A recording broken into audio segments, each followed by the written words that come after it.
အကြောင်းရင်းကိုအယိုးရှင်းဆုံးပြောရမယ်ဆိုရင်လူအများစုကကိုယ့်ဘဝမှာဆင်းရဲတာငွေမရှိတာကံမကောင်းတာလို့ထင်ကြတယ်။ဒါပေမဲ့တချို့အရာတွေကအရင်တေးသေးလေးဖြစ်ပေမဲ့ဘဝကိုတကယ်ပြောင်းစေနိုင်ပါတယ်။ရှီအောင်စာအုပ်တွေမှာပြောထားတာကလူတစ်ယောက်အိယာဦးတီယာမားနေရင်စီးပွားရေးမတက်ဘူးငွေဝင်လာလည်းမနီရဘူးအလုတ်ကင်ပိတ်တက်တယ်။ဒါကြောင့်တချို့လူတွေစူးစမ်းသလို့မရဘူးအမြဲလိုငွေမကြံဘူးအမှန်တကယ်တော့ကံမကောင်းတာမဟုတ်ဘူးအိယာဦးတီယာကိုမှားနေလို့ပဲထပ်ပါတယ်မလို့ပါနဲ့မအိပ်ပါနဲ့အိယာဦးတီယာမှားနေရင်ငွေကြီးမတီးဘူးအလုတ်ကင်စင်မပြေဘူးကံကောင်းမှုမဝင်လာဘူး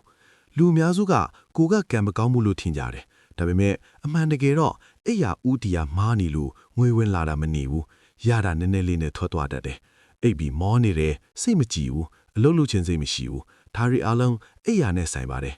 ဦးခေါင်းကိုအနောက်ဖက်ထားပြီးမအိပ်ပါနဲ့ငွေကြီးလမ်းပိတ်တတ်တယ်တကားကိုတိုက်ရိုက်ရင်ဆိုင်ပြီးမအိပ်ပါနဲ့စိတ်မတီးငွေမတီးခေါင်းနှန်းကိုအင်းသားရေချိုးခမ်းပဲထားပြီးမအိပ်ပါနဲ့ကံရုပ်စီးပွားရေးမတက်ဒီလိုနေရင်မတိမတာငွေယိုနေတတ်တယ်ဦးခေါင်းကိုအရှိပဲထားပြီးအိပ်ပါအလုံကိုင်းဖွင့်လာမယ်ငွေဝင်လန်းဖွင့်လာမယ်စိတ်ရှင်းလာမယ်မထီရင်တောင်ဘက်ကိုဦးခေါင်းထားပြီးအိပ်လို့ရတယ်ငွေမယိုဘဝတည်ငြိမ်ဒီညကစားပြီးဘာမှမကုန်ဘူးဘာမှမလိုဘူးအိယာဦးတီယာကိုပြောင်းလိုက်ရုံပဲလူတော်များများဒီအချက်လေးတစ်ချက်ကြောင့်ဘဝပြောင်းသွားကြတယ်အိယာမှန်ရင်ငွေလန်းပွင့်ပါတယ်